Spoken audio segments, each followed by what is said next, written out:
Welcome to EDC's Week in Review, your October 20th edition. Here are the top stories. Hoops player flees rockets in Israel. El Dorado County native and professional basketball player Brad Waldo recently escaped with his family from their home in Eshkelon, Israel, shortly after Hamas militants launched a surprise attack. Waldo recounted the terrifying moment rockets exploded overhead as they fled, pushing his wife and young son to the ground to shield them. Now safe in Europe, they face an uncertain future but are thankful to have made it out alive. School principal faces charges in minor cybercrime case. Boyd Haller, 37, principal of Pioneer Elementary School, was arrested Tuesday on charges related to cybercrimes with minors.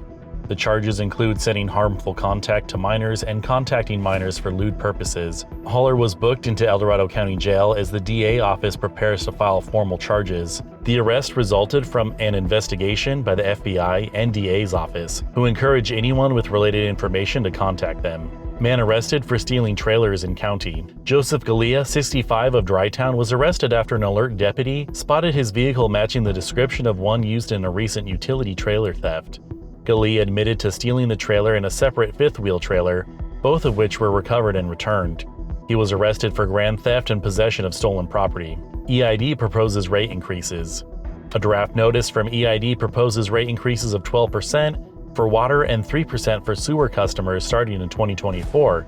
The funds would go towards dam rebuilding, pipeline repairs, and other capital projects. Grape growers and wineries spoke against the agricultural rate increases at a recent meeting, concerned about impacts to their businesses. The draft will be arriving in mail with information on how to push back against the rate hikes. Bear gets stuck in car, crashes interior at Tahoe party. A group of women renting a Lake Tahoe home for a bachelorette party had a wild surprise when a bear let itself into one of their cars, then got stuck inside. The bear tore up the interior as it tried to escape before police officers arrived and freed it. The bear left the car full of poop and shredded door panels, but the owner was able to drive it back home to San Francisco. Smoker ashes spark large grass fire. A grass fire that consumed 11.7 acres in Shingle Springs on Saturday was sparked by improperly discarded barbecue smoker ashes, according to CAL FIRE investigators. The fire threatened one structure but did not cause damage. CAL FIRE used the incident to remind residents that burn permits remained suspended due to dry conditions. County considers adopting new rural housing rules. The Board of Supervisors is considering adopting new rural housing regulations modeled after Butte County's limited density owner-built rural dwellings ordinance. The regulations would allow for more affordability, innovation, and sustainability in rural home construction. The board directed staff to view Butte's ordinance and report back within 45 days on adopting similar regulations locally. Sheriff's team cracks down on polluting illegal camps. The El Dorado County Sheriff's Homeless Outreach Team located and posted notices on several illegal camps in the Johnson Meadow area near South Lake Tahoe. The Sheriff's Office said the camps were causing catastrophic environmental damage through trash and human waste, which ends up polluting the Upper Truckee River and the lake. Efforts to clean up the camps are ongoing.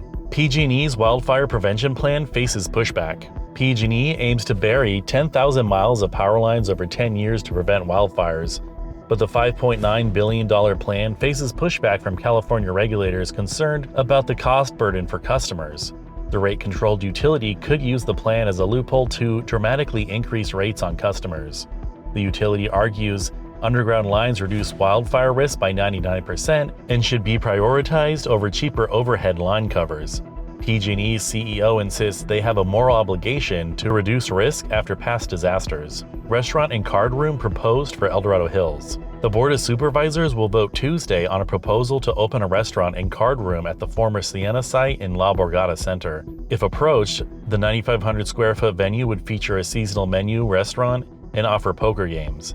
The applicant, Randy Yapel, would transfer a gaming license from his former Cameron Park Casino Black Sheep to the new location. Local farmers market expands to year-round. The popular El Dorado Hills Town Center Farmers Market will now operate year-round after previously running only during spring and summer.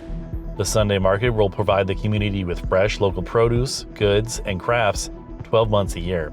The announcement comes along with a temporary relocation of the market to provide more space near the Target store. Longtime Animal Service Chief set to retire. After 18 years leading El Dorado County Animal Services, Chief Henry Brzezinski will retire at the end of October. Brzezinski oversaw the adoptions of around 27,000 animals during his tenure and led the emergency animal response during disasters like the Caldor Fire. Colleagues praised his compassion and dedication to animal welfare over his nearly 40-year career in the field. This has been EDC's Week in Review, your October 20th edition. Thank you for tuning in. And as always, if you enjoy our content, please like, subscribe, and share with a friend. And if you want to learn more about these stories, please see the links in the show notes.